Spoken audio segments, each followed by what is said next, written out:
Yo, what's up mga peeps? We are back again sa aking channel. This time mga peeps, nag-resume tayo sa ginagawa nating room renovation dito sa bahay ng aking Byanan mga peeps. Ayan. So ito na pala yung update sa aming ginagawang renovation. Ayan. Pero bago tayo magpatuloy mga peeps sa ating kasalukuyang ginagawa ngayon, pahingi naman ang pabor. Subscribe naman po ng ating channel, and then i-include na rin ng notification bell para always updated kayo sa mga upcoming video natin. So tara mga peeps, pakita ko sa inyo yung kasalukuyang nagaganap ngayon. So ito na yung update sa our progress sa ginagawa naming room renovation mga peeps. Ayan. So bali sa space na ito sa ating roof frame is may tatlong rafter tayong nilagay. Yung space niya sa bawat isa is almost 8 feet. So sobrang distansya niya mga peeps. Ayan, so yung ginawa ko is dinikit ko ng konti yung ating C-PURLINS or yung ating roofing lat or yung pagkakabitan natin ng ating roofing or bubong. Nga pala yung ating design is, or yung design ng ating roofing is scallion or flat roofing lang mga peeps. So one direction lang yung slope kumbaga. So pakita ko sa inyo yung details sa may gitnang bahagi ng ating roof frame. Ayan, naglagay tayo ng waves or yung tinatawag natin sa mga kagaya kong manggagawa, this one called as braces, or mas madaling term niya is braces mga peeps. So yung details ng pagkakalagay ng ating C-PURLINS, naglagay ako ng 1/8 by 1 by 1 na angular. Ayan, bali dito ko sa may kabila nilagay instead of doon dahil gusto kong ma-strengthen niya yung open back or yung C-PURLINS natin mga peeps. Kumbaga dagdag pwersa siya. Disclaimer lang mga peeps, yan po ay based lang po sa aking nararanasan while installing this one. So nga pala sa area na doon, manual tayo or sinukat natin isa-isa yung mga distansya ng ating roofing lat or yung ating C-PURLINS. So in this area right here, hindi pa tayo nakalagay ng hindi pa natin na welding ito mga peeps. So hindi necessary na mag-measure pa tayo dito. So yung gagamitin na lang natin dito mga peeps is mata-mata na lang.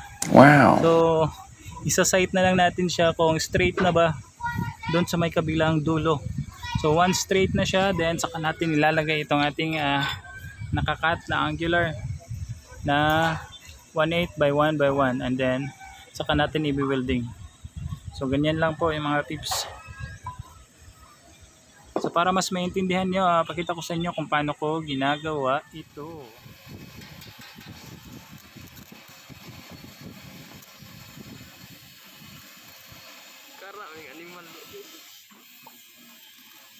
Ay, babayaw.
So ayan mga peeps, ganyan lang po yung process namin sa pagkabit ng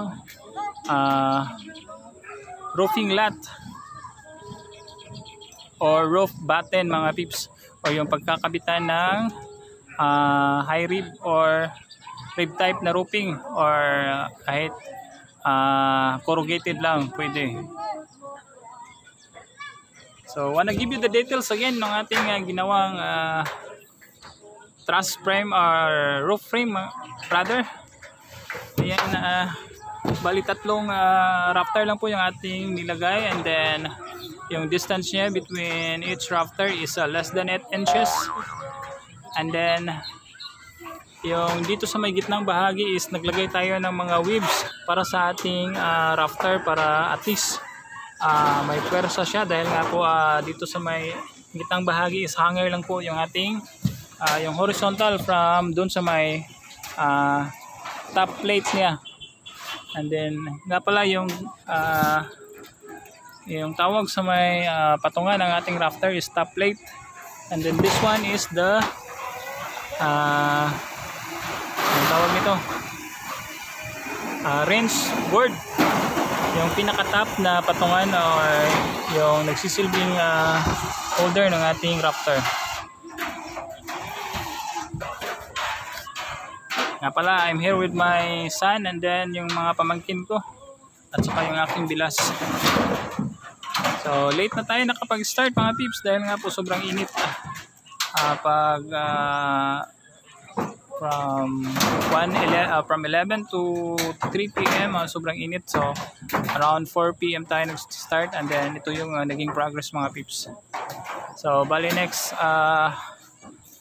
procedure na sa ating ginawang roof frame is maglalagay na tayo ng kabilya dito sa kanyang roof batten or roofing lat dito sa may babang bahagi, para at least it will add support sa ating C-PURLINS, dahil nga po masyadong distansya yung ating rafter. Yung kabilya will serve as add durability sa ating C-PURLINS. So yan na muna ngayon mga peeps. Ayan, update ko kayo sa susunod na magaganap dito sa aming ginawang renovation sa aking Byanan. So this has been Pongz Work. See you again sa susunod natin mga video. Bye for now.